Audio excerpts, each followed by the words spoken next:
I wish it went louder. Welcome back, everybody, as we begin a new day with tons of time. I have so much time, it's ridiculous. We'll see how the show turns out. I think it's just as fine as ever. Life is ironic, isn't it? Sometimes doing less work is far more effective. We'll see. Welcome back, Artist Journal, April 3rd, 2024, broadcasting from deep in inner space. I see the sea before me. That sunlit sea in the middle of the day, that ethereal day.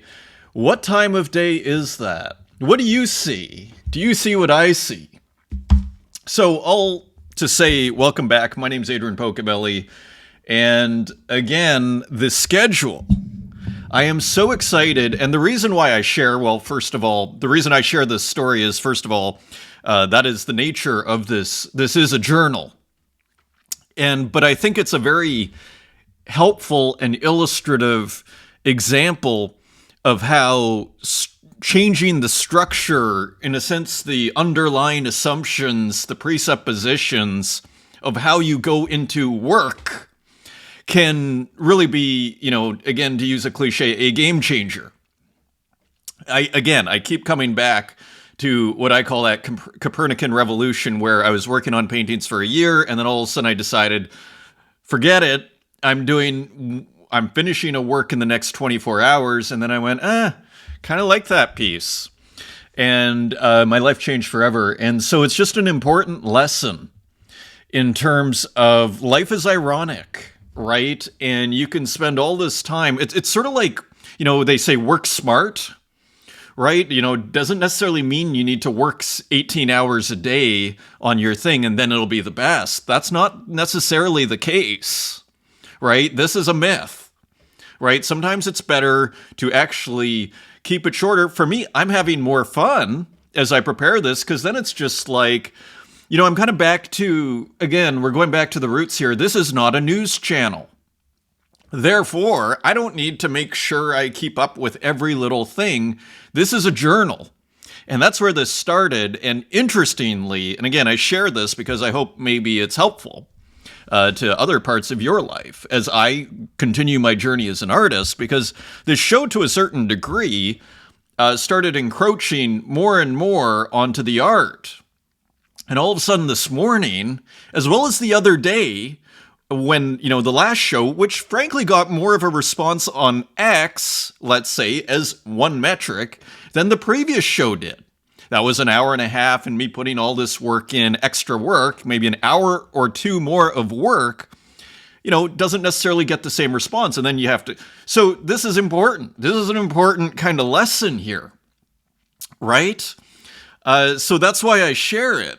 And I'm all about the process because, of course, some people have called this a work of art of mine, this show, and to a certain degree it is. It's very much a similar situation. I have a process, right? I go into that process, and however I'm feeling, whatever day and it's, I have a deadline, which is Monday, Wednesday, Friday. I'm tightening the deadline where now it's like, okay, you basically have an hour to prepare this show and an hour to execute it, right? And I think that's great, and that's kind of exciting. And again, a shorter show may benefit everyone, as I've mentioned before. All to say, there's a lesson as I approach this show that can be applied to the art. And just finally on this point, so this morning, I had these works ready to go. I went for a coffee and came back, rather than, and so I could do some art and making, working on the TR-707, an inspiration from the last episode, seeing the Oscar Peterson. And I think I'm going to do I want to do a homage to that ad. I'm staking my claim on that ad right now. Everybody do what you want out there. But I want to do a work on that Oscar Peterson ad, an idea that came to me today. We shall see how it turns out. I've been doing a ton of work, again, behind the scenes, but just another kind of final example here. So kind of a happier person, not that I was so unhappy before, but wouldn't you be happier if you had an extra couple hours in your day and you're doing less work, right? And again, the jury's out. Let's see how this show turns out. But all to say, there I'm making art. And this is kind of where I'm going with this whole conversation. One of the things I want to say is this show kind of encroached more on my life because all of a sudden it's like, hey, people seem to like this. However many people and whatever small group, there are a few people out there that enjoy this show. So for me, as an artist, which is kind of you could argue a form of entertainment, it's like, oh, people are actually being entertained by what I'm doing here. And therefore, that's something that should be nurtured and not just, dismissed and whatever. And so I have, but as the focus kind of shifted to the show, it kind of left the art a little bit behind. Some of you might wonder, well, this guy's an artist. There's not exactly a huge output here. And there is actually quite a bit going on behind the scenes, but it's a fair point, and it's not untrue in the sense that it has encroached on the art making. So here I am this morning making art, right? So all to say, it's always worth, questioning your underlying assumptions and what you're doing. And in a sense, just as I like to wonder as I look out in the world and, the news and everything, in a sense, the underlying question of it all that you're trying to answer when you read the news is, what is going on? What exactly is going on here?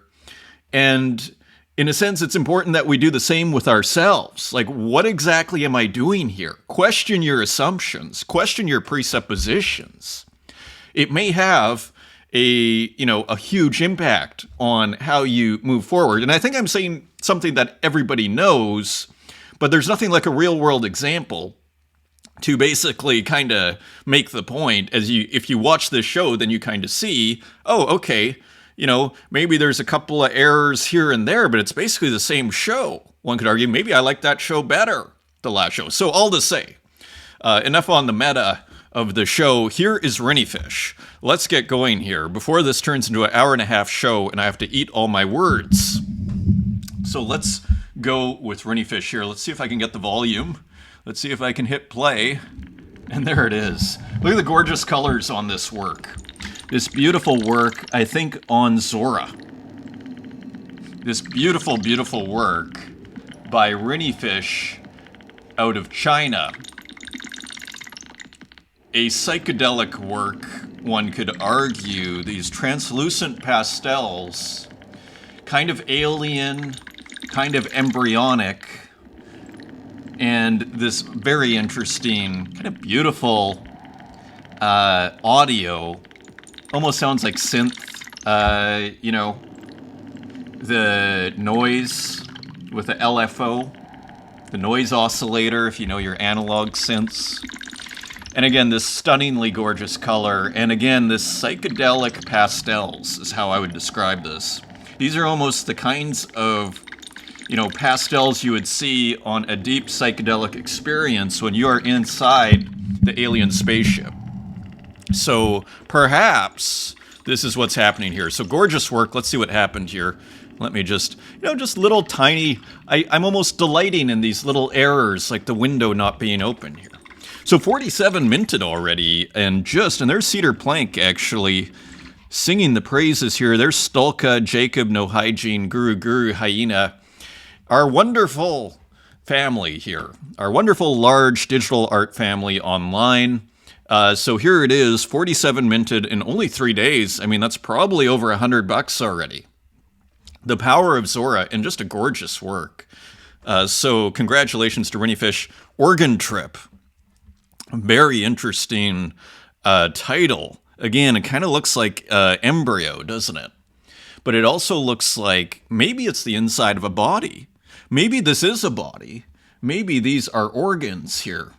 And this is literally the embryo of a kind of body here. Who knows? Maybe a stream of consciousness work, kind of an expression we're using more and more here as a way of working. One assumes, and look at these interesting 3 people here. Renniefish, you can really zoom in. Unfortunately on Zora with a video, I can't zoom in. But you can zoom in, like any one of these could have been a work unto themselves. Any one of these little areas here. And look at these great little fish here. Kind of almost these Hieronymus Bosch like fish characters here. Just a beautiful, beautiful work. The stunningly talented Rinny Fish. Oregon trip, and this is from, I think, a series called Magic Ways. So very exciting. Let me fix the screen here. So today, I'm very pleased to welcome Unknown Collector to the spaces, who will join Runetoon and I. And I think it's actually a wonderful time to catch up with Unknown Collector. This is the second time that Unknown Collector is going to be on the show. And I feel like a lot's happened. Like, I'm curious to actually ask UC, as I like to call him, just about Farcaster, for example, or Warpcast, I guess I should call it, the social media network. And just, taking the temperature from Unknown Collector's point of view on what's happening. Come join Runetoon and myself. Should be a good one. And so that starts at 3:30 Central European time, 9:30 New York time. So in just 3.5 hours here. I'm drowning in time. I am absolutely loving it. How strange is that? Turning to our comments here. John Cates.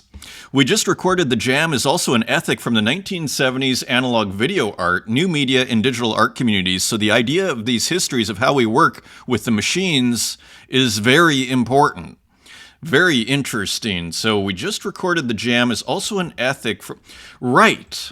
So I was discussing Future. And actually I brought up the Wikipedia of Future because I had a bit more time. And so we're going to actually just look a little bit more on Future, just who was involved and everything. A little bit of Wikipedia on that.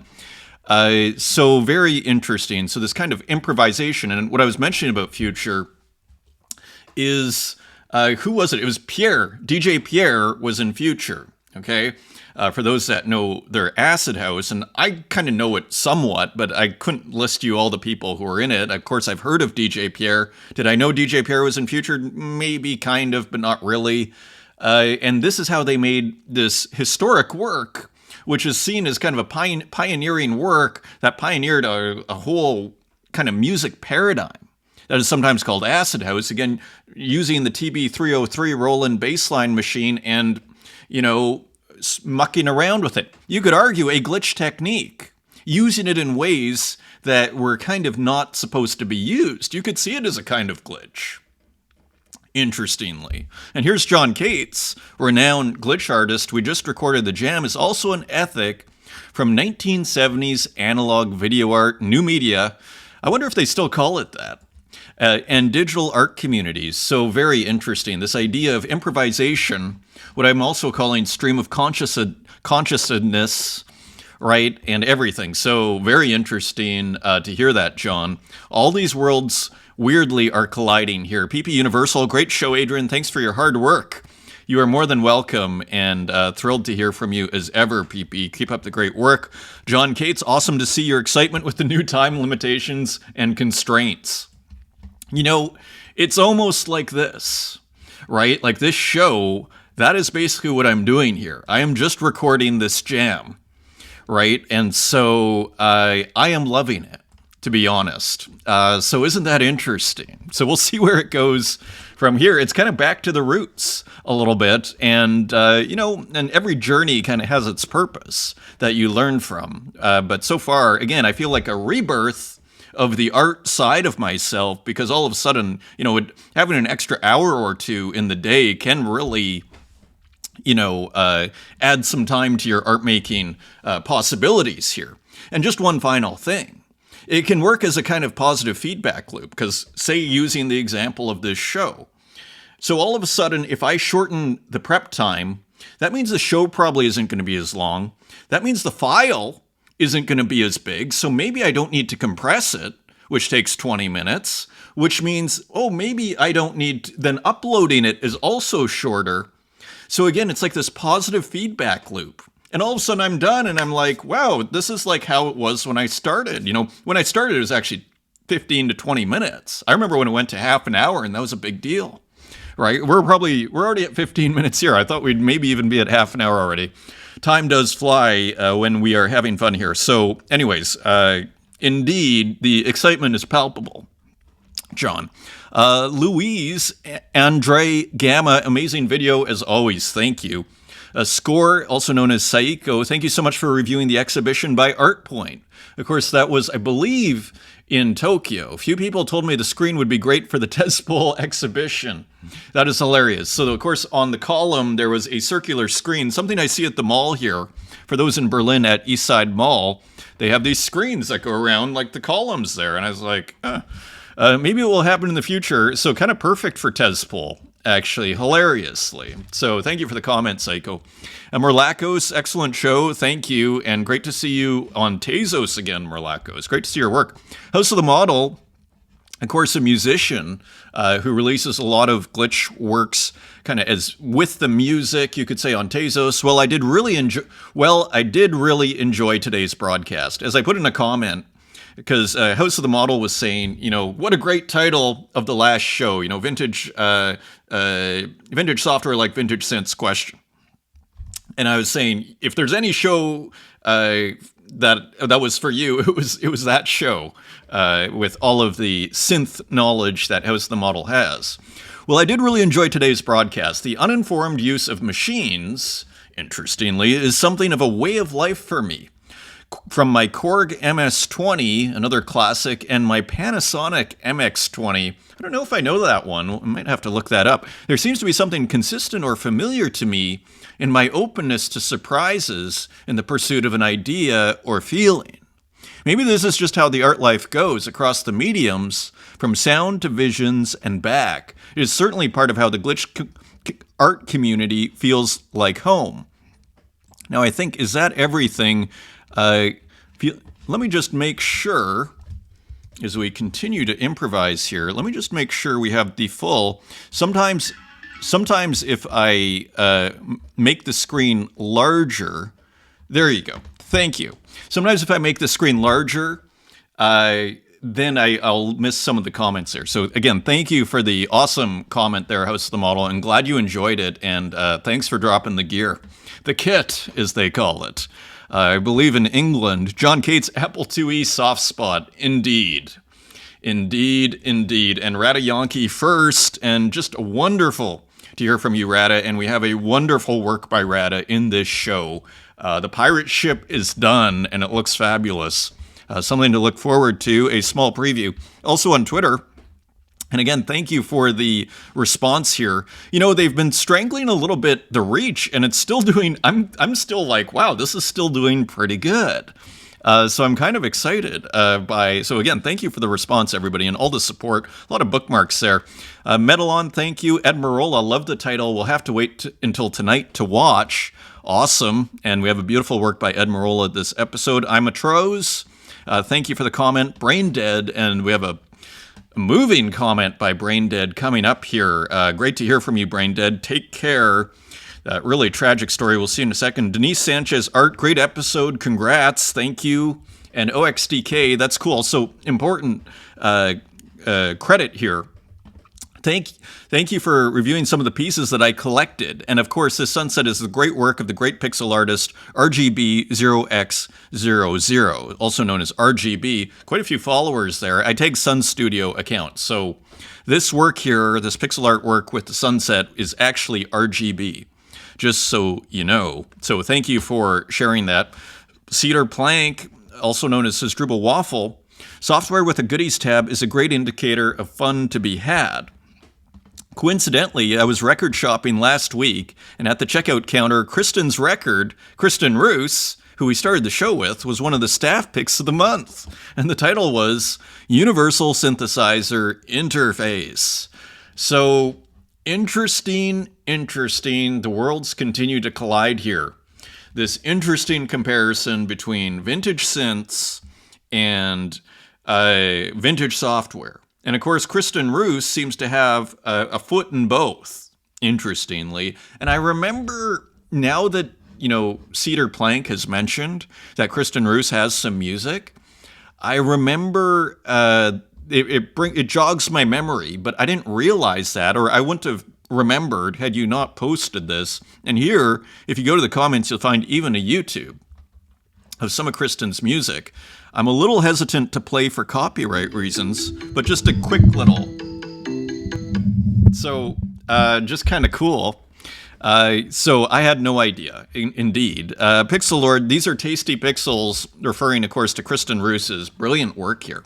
This photo of the screen, just awesome. Glad you enjoyed it, PL. And PL is going to be on a Spaces sometime soon, telling us about PL's ordinals experience. He started his own collection, actually did quite well selling it. Has had some success with ordinals there, so I absolutely cannot wait for that show. It's probably in about a month. Skull Takes, great episode. Money is not the only reason I think people are flocking to Warpcaster. A lot of us feel the X-Algo has put us into a bit of a rut, both with being discovered and discovering new artists. I have noticed it. I think this is real. This idea that X, for whatever reason, I don't know if it's like if you're in the crypto community, I don't know what the reason is. Maybe it's, but the algo does seem to have changed. So I do understand the need to go somewhere and just try different things. The way Warpcaster channels organize the flow of info makes it feel less noisy, more focused, and more intentional. And I think, I am going to post this show. I should probably post the last shows too, but I am going to start posting on Warpcaster here. I'm not going to be a stick in the mud about this, right? And I have posted, and it's actually done fairly well, and it's not like, so I just think it's a good place if it's very crypto focused. Let's put it this way. I think you need to have a MetaMask, just for example, to, log in, or at least to really kind of get the experience of Warpcaster. So let's just finish Skull Take's comment here. The money is great, don't get me wrong, and helps you put with the day-to-day technical glitches of the growing, and helps you put up with the day-to-day technical glitches of the growing platform. But I think people are just ready to switch it up. And probably what I'll do is a bit of an all-of-the-above philosophy, which is I'll probably just start incorporating it a bit more into my day, and maybe that'll take 10% of my X time away. So thank you for the comment there, and thank you for sharing that. That is the sense I get, that people do genuinely like the experience a little more. I still need to figure out the frames, but I think there's great motive, and especially as artists, it seems like you would have to be crazy not to be on Warpcaster. It seems like people are doing very well, and I feel like the community itself is rewarding artists for putting their work on Warpcaster. I think there's a bit of that going on there too, and that sentiment doesn't last forever. So as I always say, like, artists should be very business oriented. So if you see an opportunity, we saw it with Solana a little while ago. I still have a work actually I'm going to put on Solana hopefully quite soon here. Just kind of 95% there, but that last 5% I'm struggling with. But all to say, opportunity knocks, and you kind of got to go strike while the iron is hot. So thank you for the comment. Eternity, human art loaded down with cool art. Thank you, Eternity. Amazing episode, amazing artworks from XP Quizzle. Thank you, and Vintage Synths, and there we go. So just awesome. OXDK, thank you. Vec and AI that creates 12,000 Los Marcos, congrats on your features. So that, of course, is the Great Morlacos. Also here, just some interesting pieces very quickly. We got a new one here in the community. So again, if you are interested in getting on the show, or if you just want to share your work with people, get it more out there, this is one place you can post it. And so you can just join the Artist Journal community. You just go to my profile here. Let me just show you how to get there, if I can get there. And there it is, just right there. You click on that, and here you will see you can just leave your work. Sienna Digital Abstract Painting by Olivia Hartig. So interesting piece. It's getting harder and harder to tell the AI artwork. This looks like it's not, but Santiago, we'll look at it next show, put out this like art scene on Object, and it looks like an art scene. I mean, it's pretty wild in terms of the painterliness. It looks like something you'd find in a bookstore. Anyways, we'll get to that next episode. But the brush strokes on it were incredible. All to say, this looks like a digital work, is what I'm assuming. But again, worlds are colliding here between physical, AI, digital paintbrushes, like everything is kind of colliding. And maybe at the end of it, we just walk out with one genre, perhaps. Maybe unlikely, but just kind of interesting. It does seem like everything is kind of mixing into each other. Zhu Ziliang, to wait for something to happen like a stone. Now, I wonder if we already saw this one. Did we already see this? I feel like I may have even showed this work in a previous episode. Anyway, cool work here. And there was actually a ton shared here. So this is from Skulltakes, and great to hear from you, Skulltakes. So very cool work. And actually, let's look very quickly here. Misprinted postcards in the North California coast heavily influenced this work. I photographed myself in a paper skull mask and collaged the images over AI. I then draw over the image and apply digital effects. 10 of 10, 9 Tezos. How cool is that? And there we see the drawing over. So again, just all sorts of stuff going on. Worlds are colliding here. So very cool work. Thank you for sharing. Filippo Francocci, great to hear from you. I think this is in the AI painting section, which is almost becoming a bit of its own kind of new area there. Martin Joe, we're going to see this work later in the program. Thank you for posting. We're going to see this Kiro work. Just brilliant work. Love the minimalism of this. This is on foundation using base and more. So I'm going to speed through here. Yacht, a renowned artist on Super Rare, if I am not mistaken. Thank you for sharing this in the community. Awesome to hear from you, and very cool piece here. That is on Manifold, and I believe with base. So, of course, now this we're also going to see later in the episode here.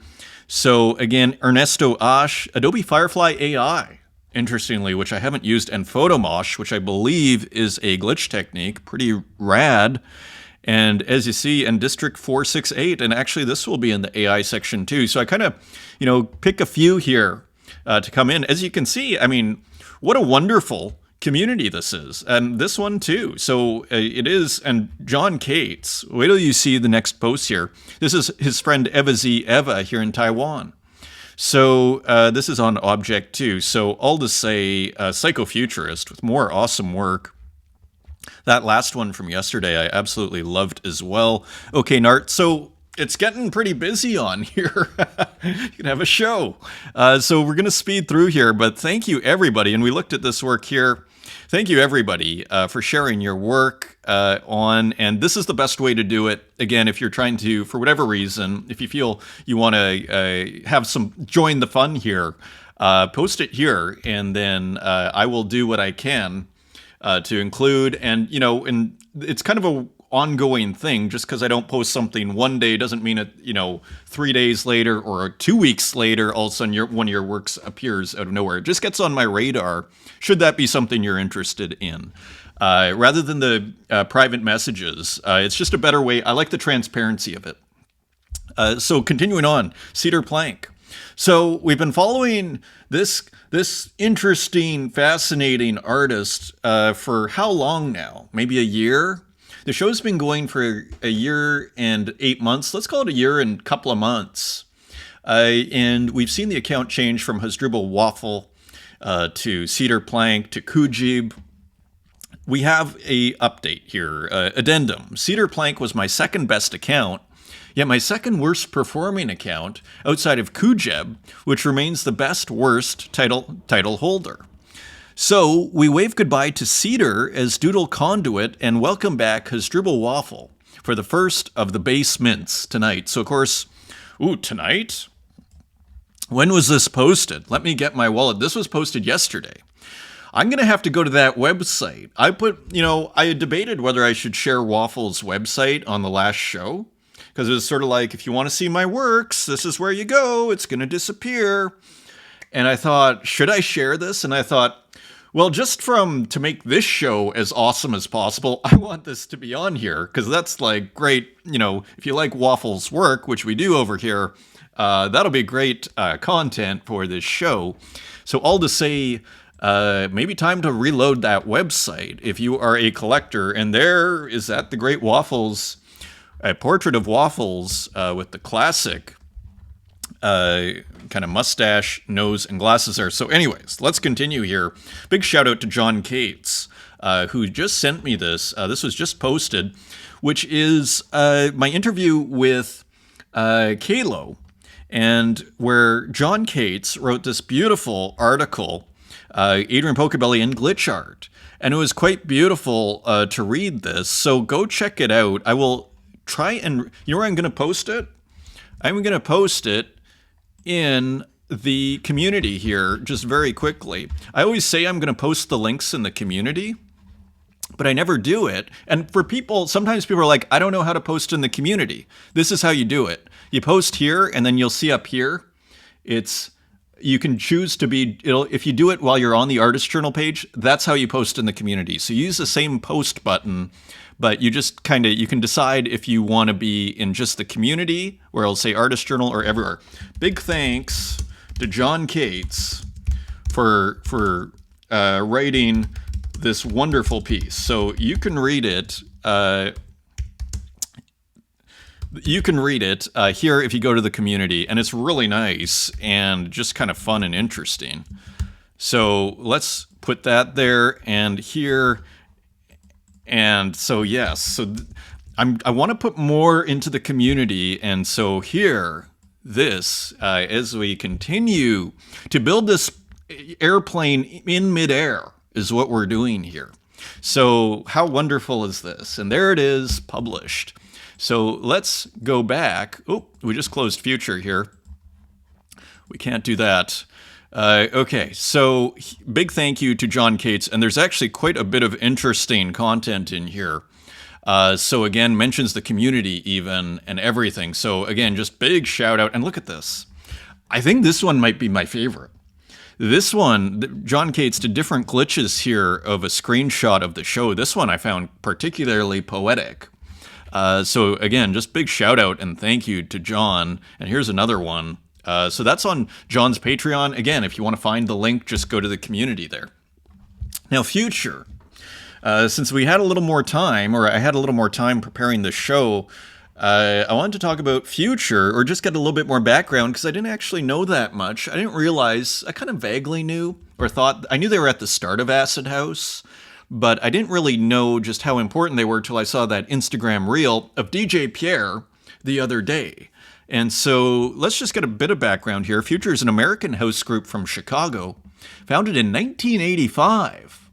That early, by Earl Spanky Smith Jr., Nathaniel Pierre Jones, aka DJ Pierre, and Herb J. Jackson. The group is famous for inventing,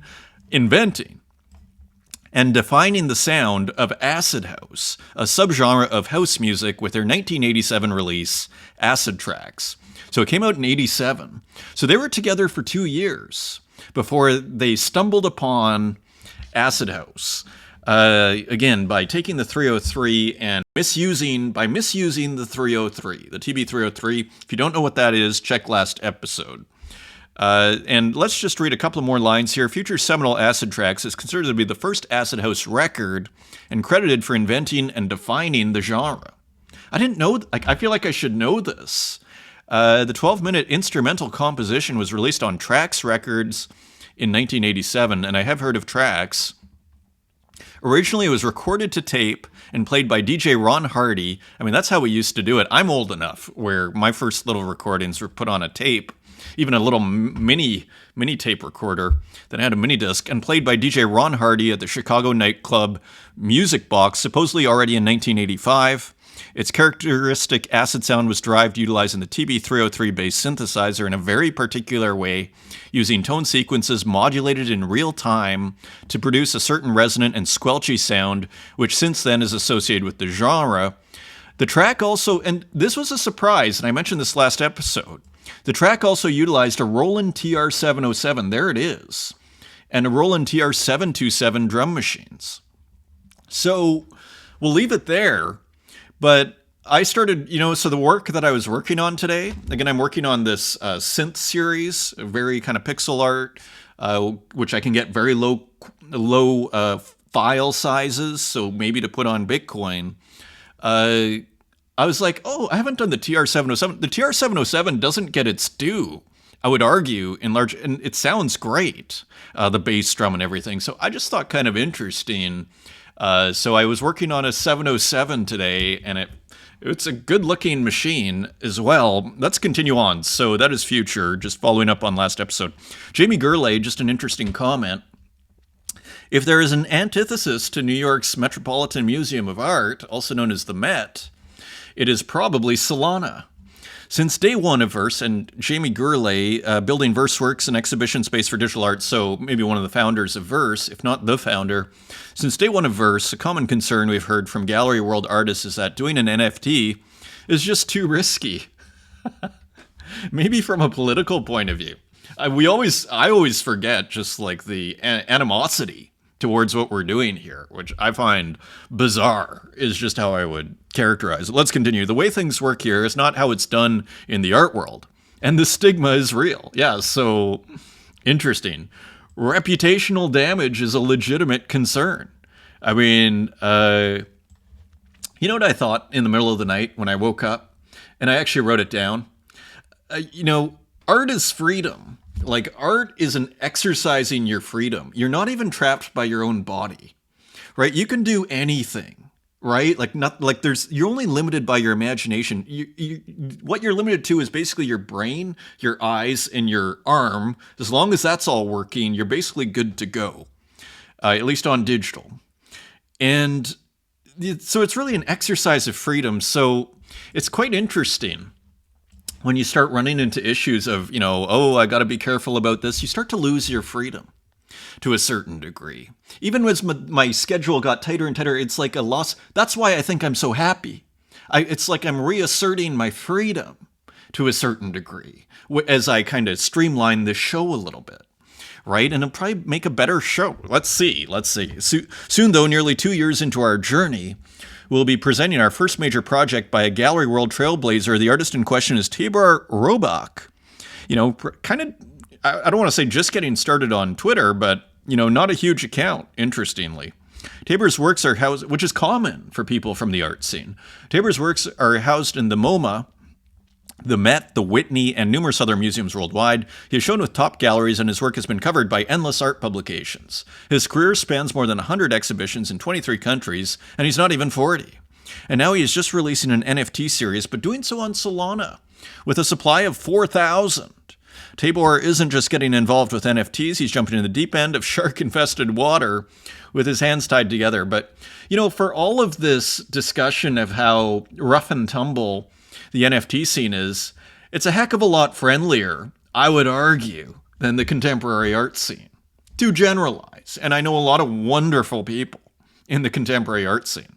But all to say, I've made more sales, like it's not even close, in the digital space, the NFT space. I've made 1 billion more, I guess, digital friends at least, and I've just gotten much more positive relationships, shall we say. And it doesn't mean it doesn't happen outside, but for all of the reputation of this being the casino and shark-infested waters, this is a very friendly place, actually, when you put it all into perspective. It doesn't need to be. For the internet, for the crypto scene, I'd call it a pretty friendly place. Is it perfect? Absolutely not. Below, I'll outline a bit of Tibor and his work, and importantly, too, Broken Printer's release mechanics. Cool title. There's also a link to the artwork at the end. We hope you love it. So all to say, I think this is it. And what really stood out to me were actually these brush strokes over top of this image. And I quite like that. It looks like a Led Zeppelin logo here. Not sure if this is from an album or something. So I'm not sure. And here's the release details, $40 each, Solana, 4,000. I mean, I think this is one thing, though, that people from the trad art world do need to be careful of, which is, I don't know if I would recommend putting out a 4,000. Maybe this all does fabulously, okay? Maybe this all just sells out and you make your, how much would that be? You make your $160,000. But I think you have to be careful of kind of parachuting in, a la Marina Abramovich, last bull run, parachuting in, taking a bunch of money, and then without kind of building up a little bit of credibility, frankly, in the scene. And just going on all this other social proof, so I think and maybe Jamie Gurley has released, maybe this artist has released a lot of works before and has their own following. I don't know. in the digital scene, but I think you have to be careful. Kind of, again, if you haven't done that, I wouldn't recommend putting out a 10,000 at $40 each and then trying to get a $160,000 payday. But who knows? Anyways, best of luck to them. This was quite moving. Brain dead. So, wow, tears streaming down my cheeks when I saw Burka Bayram's art page on Sloth Zine's April issue. And here it is. Let me just show it to you. It is quite a moving work. Ungrateful, it's called, by Burka Bayram, Tezos OG. Here we have this guy beating up the little person, this person being worried, this person intervening, say, stop beating up the little person getting mad at the nice person trying to intervene and then beating up the nice person or punching the nice person. This is exactly, as Braindead is saying here, what happened to me. We heard this story a couple of days after it happened. I mean, Braindead actually released a kind of beautiful, like, masterpiece pixel artwork right around that time. This is exactly what happened to me, and a month later, here I am still eating my food through a straw, and I can hardly sleep at night because of the pain. So if you don't remember the story or didn't see the show, Braindead saw a fight going on and tried to do the right thing and stop it, and ended up getting his jaw broken. And here he is, a month later. I'm still eating my food out of a straw. I can hardly sleep at night. I mean, that is just a heart-wrenching story. So, tears, I don't doubt this. So all to say, let's just see what it says here. All my earnings over the last few weeks is going towards my medications and treatment. So if you purchased any of my works during this process, I want you to know that you have unknowingly done me a great favor. So go support Braindead is the moral of the story here. Go support Braindead. I mean, could you imagine? And jaw broken. Okay, so speaking of Braindead, also known as Right Click Dead, this is the work by Braindead in Sloth Scene's April issue, and again, a pixel artist here. So as you can see, just a cool work. So check that out and everything. Just a really cool pixel artist. Go by Braindead or Right Click Dead's work. Uxine also contributing, and this looks like, interestingly, it looks like fragments from a painting. So a kind of interesting reuse, kind of a la Dan Control a little bit, but breaking it up into panels, beautiful panels, I might add. You are the token. It's like you are the product. You are the token, referring, I believe, to all these meme coins. And here are the people getting crushed and turned into money. It's almost like all your money is getting taken. You are the token.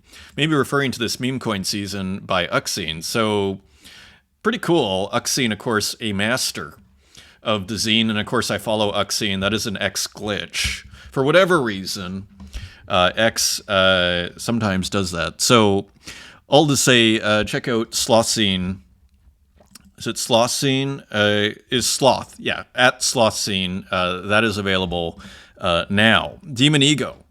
Also showing just a little bit of how small Demon Ego can work. So just a pretty nice work here. Nice kind of collage work. Again, showing the physical. Look at how delightfully small this is. There's something to be said about small work.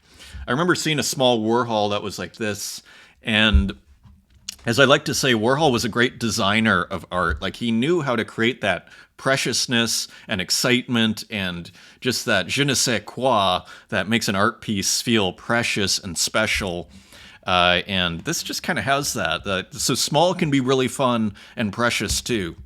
Sometimes it gets overlooked. Martin Bruce, GM, and I just wanted to highlight this. So here's another look at Martin Bruce's gallery show, I think, his exhibition. It's just another example of how really revolutionary this artist is. I mean, it looks like some sort of trunk here, and it's painted like a Martin Bruce painting. I mean, a very far out artist. I mean, consistently upsetting expectations.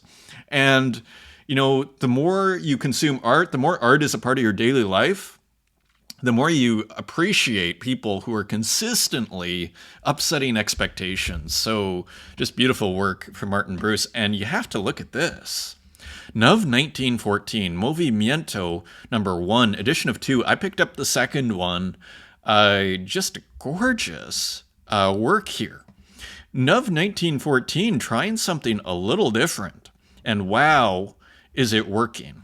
And look at this awesome, almost border here. As you see this gray border going around here.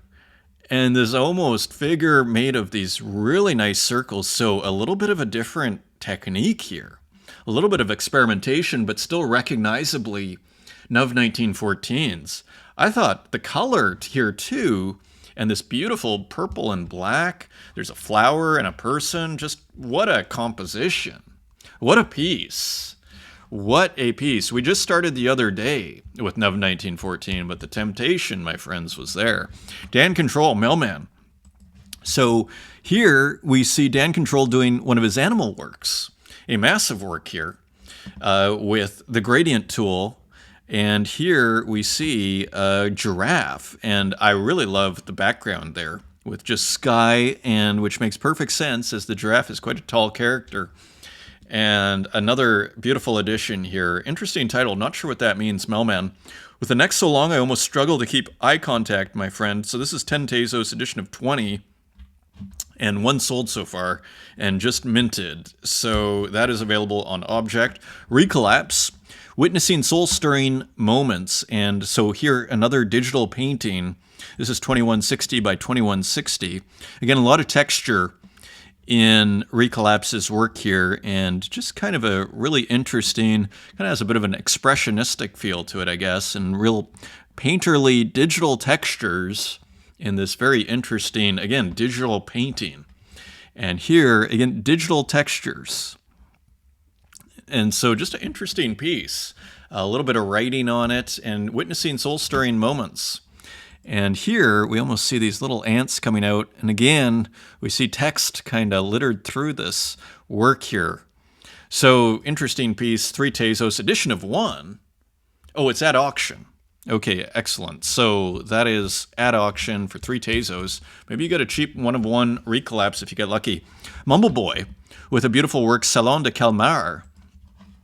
I thought this was quite beautiful here too. I love the hair. I love the hair in the composition. Kind of reminds me of the Surrealists a little bit, where it's kind of center stage as the main subject, which is quite interesting. There's some more hair. And again, working physical and digital together here, going back and forth. And so just another interesting composition from Mumble Boy. This is an edition of 1, 12 Tezos, and still available. Here is Seba Sestaro, Walking the City. Interesting piece, hey? Interesting kind of digital brush marks here, like these kind of hard-edged digital brush strokes. We see what looks like a drawing of a person, an illustration with maybe a photo spliced in, and then the outline of a person. So all sorts of complicating stuff. Again, it's always very mental, very psychological work that Seba Sestaro does, of course, doing that wonderful memory series. So this was just posted on X. And here, another illustration, I believe digital. This is by Barabin, if I'm not mistaken. And here, this is on Zora. None minted so far. Minted April 1st. Maybe if you get lucky, mint first 0.001. Maybe you got a 1 of 1 illustration here. It looks like a digital one.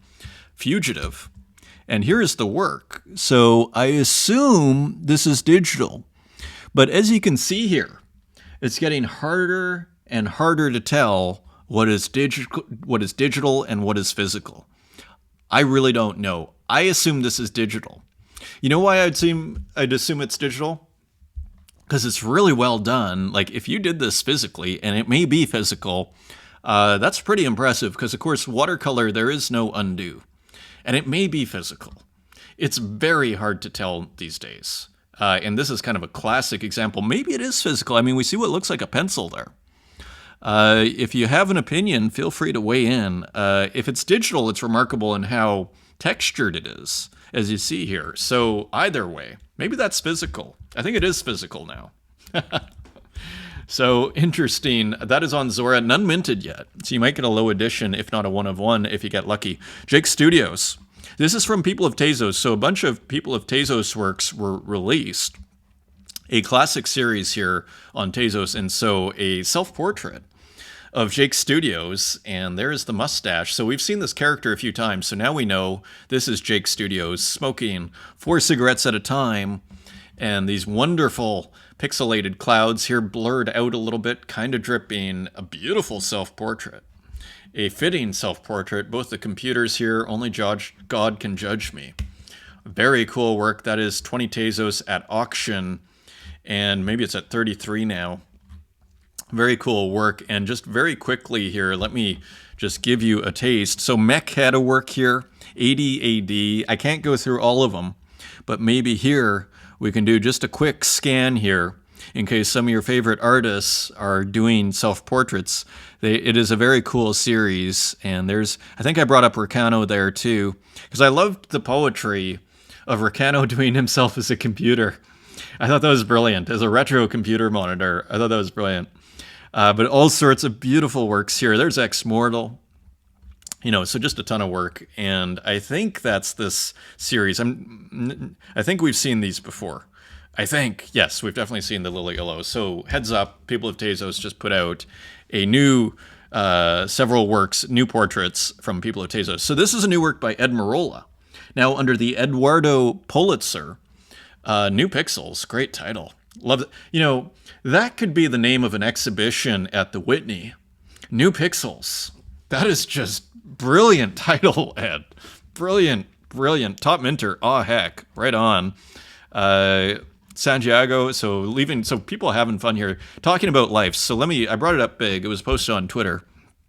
So here, very interesting. It almost looks like Object 98 a little bit. Or Microsoft Paint 98 brush there. And interesting, almost out of focus textures. Now, this is on X, so it's not quite clear. Right, so this is the original, I think, size of the file. And then so you make it bigger and you start to get, distortions from zooming in, I guess you would say. And there's like a devil hanging out. I think of it. I'm working on this kind of Dante pixel artwork. And when I'm putting bodies together, I took an anatomy class, but I don't have as good of anatomy as Waffles does. I never did medical illustration. So when I see Ed do stuff like this, I actually find it inspiring now, because all of a sudden I go, I don't need to worry about getting the elbow and the shoulder. If anything, this is quite a poetic work. It's quite an expressionist way of doing an arm. So it's kind of a lesson in not letting anatomy knowledge stop you, because it's quite moving work, isn't it? So isn't that interesting? So that's kind of what goes through my mind as I see that. So that is just minted on Zora.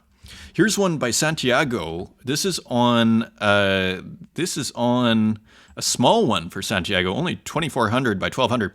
This is on Foundation using base, interestingly. So 0.075 starting bid for the auction. So a smaller work, as you can see here, for Santiago, but a classic abstract here, nice color and everything. So another artist working on base. Very cool. And look at this stunner. This is a new one from Kristen Roos, Super Paint. I picked one of these up happily. Just again, working with celebrating different paint programs. So here, what is the name of this? This is called Super Paint. I mean, kind of a historian of sorts of these different softwares. And you see the power. I mean, just showing it's, this is educational art, isn't it? Because you go, oh, I've never heard of Aldus Super Paint. Oh, is this what it does? Oh, here's the user interface. This is great. Here's even some, so a screenshot of the work here. Now, I don't think, and this is probably, and it's not like it's even multiplied, right, in terms of scale. Like this is probably the real size of the screenshot. Interestingly, maybe a small size, and I'm kind of back to this idea. If it's going to cost a fortune to mint on Bitcoin, and that's something you want to do, these kind of softwares really have my eye right now, because I'm still kind of obsessed on the whole Bitcoin thing. KidPix for Macintosh, another retro software. This is by 2002. Hope I'm saying that right.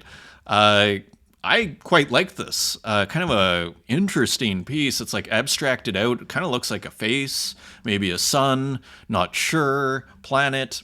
Really nice piece. This is only one minted. This is on Zora. And I'm not sure if you can mint it. So that is still available. That is on Zora, Ecstasy. Beautiful piece. And here's a new one by Kyle Flemmer, Nebula, NGC 5189. And again, we're using the tiling within the context of astronomy. The astronomical theme, spiral planetary nebula. I think this is a brilliant juxtaposition of ideas.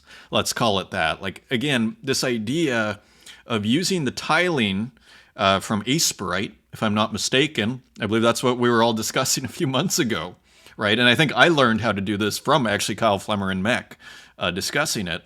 Pretty original use of the tiling. Hey, let's use this tiling to make astronomical paintings. And then even, almost to Kristen Roos here with these kind of frames here and the title put inside, all the details really align here. Alchemical Cradle, Nebula Series number 2, edition of 5, 7 Tezos each, 2 gone. Selling 2. So you gotta love it. Now this is quite interesting. This is by Leprochant. It was a pleasure to participate in this classic collection. Thank you, Blitkin Project. My tribute to Un Perro Andaluz, the first surrealistic movie by Luis Buñuel and Salvador Dali. So, of course, this is from that famous scene. Probably, it's funny. I can't remember which museum I was in, but they had this movie. I think it's Chien d'Andalou or whatever it's called. And this movie by Salvador Dali and Luis Buñuel, I think it was a poet, if I'm not mistaken. And it was pretty tedious, I would argue. Like, it was kind of boring until you get to this part where, and I didn't watch the whole thing, so admittedly, but then you get to the part with the eyeball, and then you're kind of like, you have your full attention on the movie. So this is definitely the most famous image. So Leprochant here doing a pixel art homage to it. Cool use of just a few colors here, maybe 3 colors, 4 colors. Very cool again. And I haven't heard of Blitkin.xyz. I don't click on all the links. You can't, just out of carefulness, but I'm not sure, Blitkin, what blockchain that is. And here's the great Rata. So here, no quarter. So we've been watching this work being made. Look at this, and you gotta love the whole composition. This ship that is just this dynamic composition. There is the rat pirate with what look like, British soldiers here, and then maybe some French soldiers here, and the pirate coming in. And there's all the rats. That is hilarious. So just a really cool work. Maybe some more rats there, not sure. Gorgeous pixel artwork from Rata. This is on Foundation, and this, I believe, is on Ethereum, and it is. The blockchain is Ethereum. So, again, Foundation going multi-chain here. And so this is from Rata, price of 1.628 ETH. So, but you can get a Rata 1 of 1, which is available here. And so very cool work here from Rata. Also, we have more pixel Arts of Win. Temperature goes to 33 degrees. A 2-bit ice cream is a requirement. So just another, again, this pixel artist I discovered on Instagram. I don't think they mint on the blockchain. I mean, maybe if anybody knows where they mint, feel free to leave a link in the community or send me a link. But isn't it interesting? Because I think this person could probably do quite well, right? Could probably bring in a few $100 a month doing their art if they're on the blockchain, but maybe they don't want to be. As we saw in that earlier post from Verse, there's a stigma, which we have to embrace, because if, everybody and they're wanted to get in on this, it's kind of divides up the pie. There are only so many collectors out there. And yes, a lot of artists become collectors, but really, in a sense, maybe it should be seen as good fortune that it's not overcrowded right now with people trying to get their little bit of, maybe that's why it actually works out right now as a kind of market. So all to say, but beautiful work there from that artist, Arts of Win. Here's Manidal. And of course, minting on the blockchain. I think this is on Zora, indeed. Open free mint at Zora. So here's the cat. And I have to say, I find this trend super interesting where people, I see it over and over now, just in the last few days, where you'll see the dynamic version of the GIF, the moving GIF, in one slide on Instagram, and then you'll see the static version in the next. I find that very interesting because I would argue, they're very different works, aren't they? I mean, your eye is captured, say, by the butterfly, the fan, the blinking cat. It's a different kind of experience. And then even here, the narrative of the work is, oh, I'm going to try and capture the butterfly. Maybe the cat is thinking. This is a completely different narrative, I would argue, which is quite interesting, isn't it? This is a complete, like here, it's like the cat contemplating existence who maybe would normally want to eat the butterfly is now kind of seems to be meditating on the butterfly. You're not looking at the fan. You're not looking at the blinking eyes of the cat. You're looking at the composition, so it's quite an I love this trend because for me, it kind of is illustrating what is going on with movement.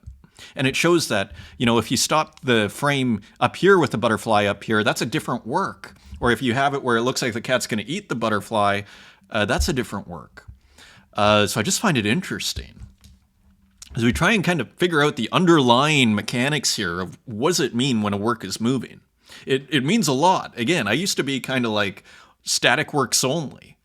But I've adjusted to this scene and I actually like it and I work with it and I figure out ways that it can inform my work. Okay, I can put several versions of the work in one work, as we see with Uxine, right? So all to say, let's continue here. Chaz, as we're over the hour mark and we're only halfway through the tabs, I'm going to speed up here. So Chaz, Solitaire. So another classic pixel artwork by Chaz. Yeah, so just beautiful. Love the keyboard there, too. And, of course, Solitaire. Who doesn't know that? Here's Tom Bombadil Under the Moonlight. Another new pixel artwork here of his robot, or his skeleton character, reading at night. And, again, kind of has like a 1940s sci-fi vibe. Edition of 15. Looks like it is sold out at $470. Congrats. Here's Braun, The Blink of the Stars in a Pixelated Galaxy. Cool. So, of course, Braun was putting out some of those, what I'd call like abstract expressionist pixel artworks. Here's another one, but more on a galaxy kind of vibe, similar to what we were seeing from Kyle Flemmer there. In terms, you could hang them in the same room thematically. Here's Emmy.pixel, Mount Muchie. Kind of a nice pixel art landscape, isn't it? So, again, maybe 200 by 200, and indeed it is. Made with a Sprite, which is for those that are wondering, pixel art software. This is a good one, and I think you get the full version for, you just download it legally, and then you can get the full version, I think, for $60 or something, so it's pretty reasonable. Anis Abdin, Day 92 sharing, so the great pixel artist here, and what do we see? Dynamic in one, let me see if I can make it slightly bigger. No, dynamic in one frame here. We see the snow and a different composition, a different artwork in the static. Isn't this interesting? Day 92, so of course making an artwork a day, amazingly. Here is Element Lee, Bunker. So interesting piece here. Also, daily art, right? So this is a very interesting piece. And again, looks like someone going underground and into this area here. Just such an interesting artist, Element Lee. Here just going with two colors. Again, very Bitcoin affordable. Spiegel's Maskinen. This is another work that I think is on base, if I am not mistaken. It is. So you can see that down here. And so kind of part of Foundation's launch, I think they invited some artists. Here it is. Great Spiegel's Maskinen. Palm trees, retro TVs, synths, weather.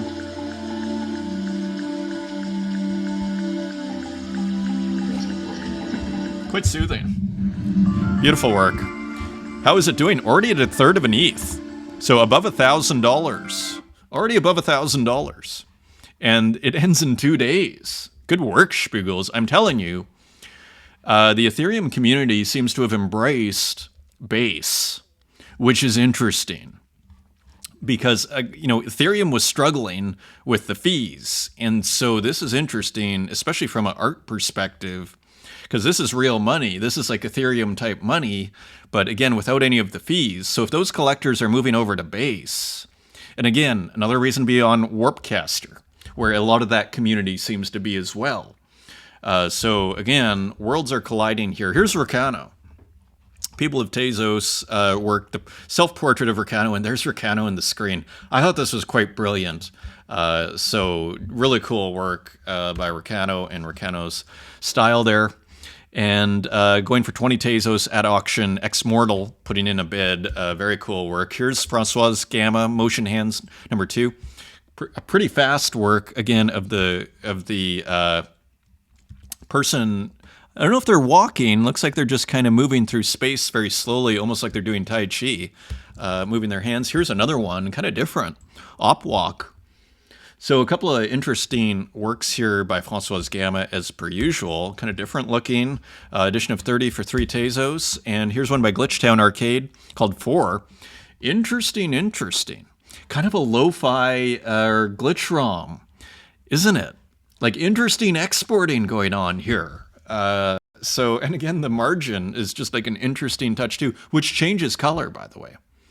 Very, very interesting. So this is called 4, edition of 1, and Silva Santus putting in a bid at a Tezos 30. And here is Silva Santus at a Tezos 30, astronomical glitch. So more glitch work and more astronomy, interestingly. Very interesting. Maybe it's because the solar eclipse is coming to North America. I was going to fly back for that, but I'm just too late for it now. So all to say, very interesting. Another beautiful glitch ROM. Here's He. This was posted on X. Kind of a cryptic work. This wild writing here. And everything about this work, and it really is the GIF, I would argue, that kind of clinches the piece. Interesting mask, just totally mysterious. Like, where did this come from?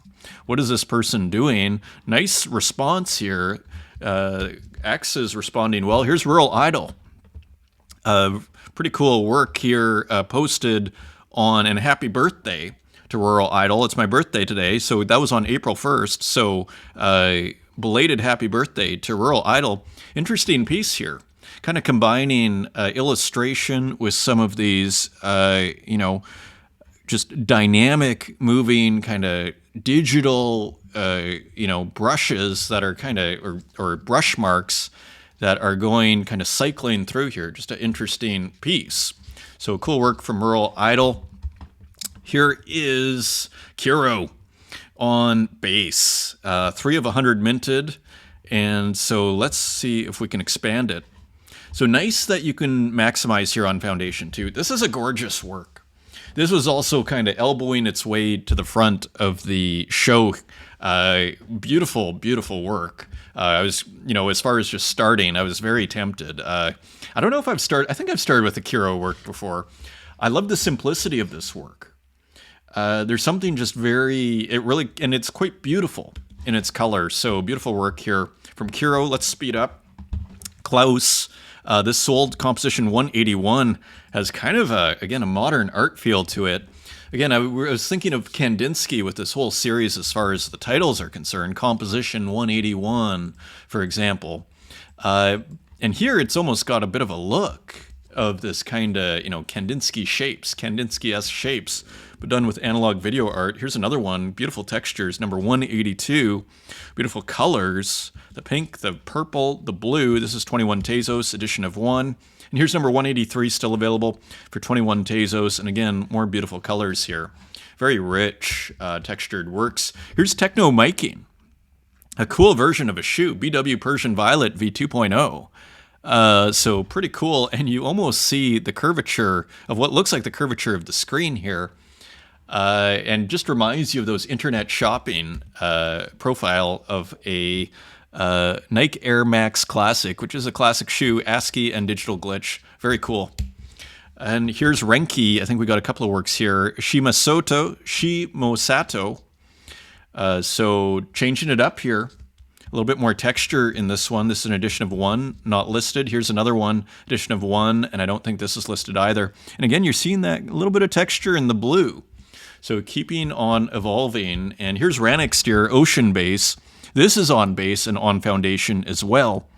So a cool animated version of a Ranixtier work. So almost as if it's underwater looking. And we see a Ranixtier kind of surreal abstract composition.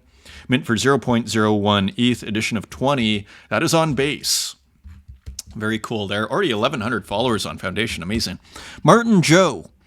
So here's the work we saw earlier in the community. There's the coffee. Gas mask, coffee, latex. So pretty hilarious from Martin Joe. 8 left at 3 Tezos, edition of 10. Point of view, you're having your morning coffee. Just hilarious from Martin Joe. And here's Walk, Purple Moby Dick. Maybe we already saw, no, April 2nd. I'm not sure. We may have seen this one. I feel like maybe we saw Moby Dick. But this series continues here. How much? No, I think this is new. So it is. There's a bit of a Tezos. You might get a walk for a Tezos if you get lucky here. That would be amazing. Tree 18, a 1 of 1. Tree 18 by Scamra, edition of 20. So another tree by Scamra. And again, as we work into the AI section, these beautiful textures here. And look at that. Just like over there. Just beautiful. It's little stuff like this that really, for whatever reason, where the poetry seems to be in some works, that just beautiful. Edition of 20 and already 3 gone. And as we continue, Kennick Zapata, man making music from celestial bodies. This is on Object. I found it on X. Cool juxtaposition of almost these Japanese screens here and music over here. Another diagram. Diagrams are cool. Cool composition, AI artwork, I believe. Here's another one by Kennick Zapata, Wild One. This is an edition of 1 for 20 Tezos. Pretty cool, fun, wild work. You know, you show up in your AI section of your museum and you see this, you go, that's pretty cool. That is pretty cool. So cool rainbow work, kind of flying under the radar there at 20 Tezos on Object from Kennick Zapata. As we go into, I don't know if this is AI, this might just be straight up digital painting. This is Mikkel Noelsen. Of course, Mikkel was collaborating with Evelyn O, who does some AI as well. So anyway, beautiful brushwork here from Mikkel Noelsen, and it would fit, I think, quite well with Sarah Kretschmer here. Another experiment in layering materials and technology, also experimenting with abstraction. I think Sarah's using quite a few different tools. In this case, I think she was saying AI, but maybe Blender, if I'm not mistaken. But as you see here, layering different materials and technology, making a cool abstract. And here is Filippo Francocci. I get lost in the details. So this is a work in progress. This kind of interesting, almost nightmarish work here. And I think AI is being incorporated into this painting as well, as we saw with one of the last ones. So just interesting work from Filippo Francocci. Work in progress. And here's a work, AI artwork by Lily Illo. I thought quite beautiful, the shadow here. And here we see the chairs again.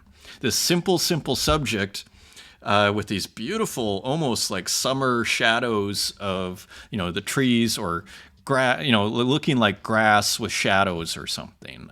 Who knows? But beautiful color in that. And here's another one by Lily Illo.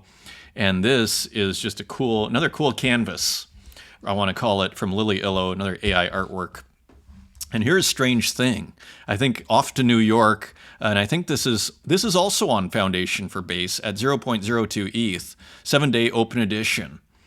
Unfortunately, caught COVID for a second time, and I've been resting a lot. That's terrible, because Strange Thing had a terrible bout of COVID just like 3 months ago. Unbelievable. So best of luck, good wishes to Strange Thing. So a beautiful work by the maestro of AI there. Strange Thing. Here's No Hygiene with more experimental AI artwork, quite like this one. We saw the sandwich last time with the baby, which was amazing. Here is another one. And how many minted so far? 3 minted so far. This is on Zora. God, interesting title. And there is the work. Kind of love it. And here's another one, Decadence in Room 6. This is District 468. Beautiful texture here, and this is part of a series, AI art series. So here's a flamingo in the hotel. So cool title here too, Decadence in Room 6. This is an edition of 5, sold out at a Tezos each. Cool work there. It's always better, I think, to sell your work out at a low price than to hold on to it at the higher price, depending on, it depends on a lot of situation, but it's always nice, good feeling to sell and to sell out. Sell out your work. Martin Bruce with another work here, another completely unpredictable, upsetting expectations. Here's a colorful helicopter, some abstraction. None of it makes sense, but it does. Here's some gradations, some spray. This is not easy to do. To break your rational mind and act irrationally like this is very difficult to do.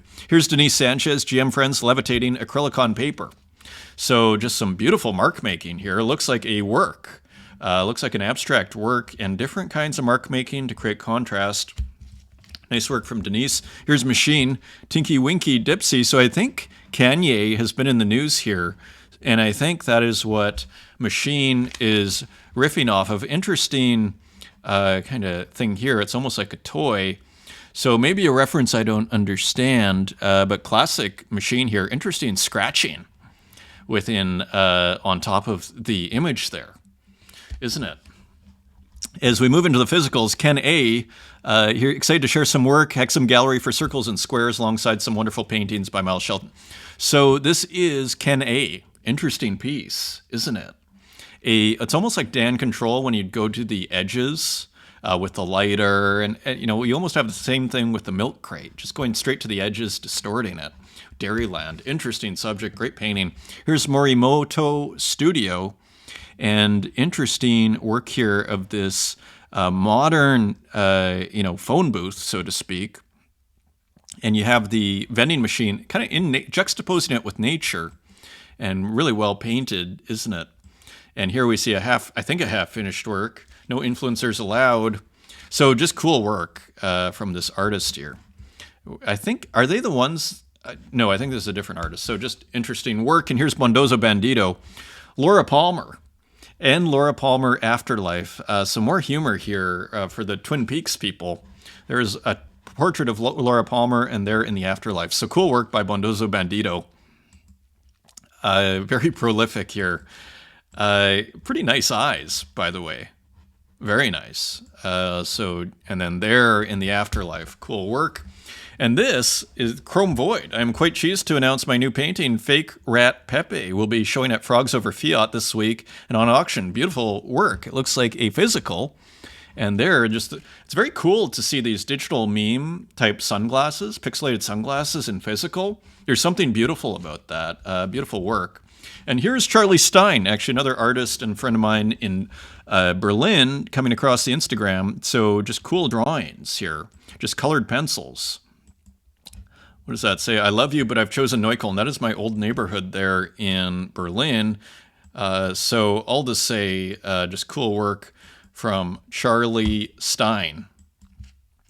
And she's actually with the Kristen Hjellerdy Gallery, which has the location here in Berlin. And that is your show, my friends. An hour and 18, maybe a little less commentary next time. Thank you for joining me, and hopefully I see you on the space today. Until next time, take care.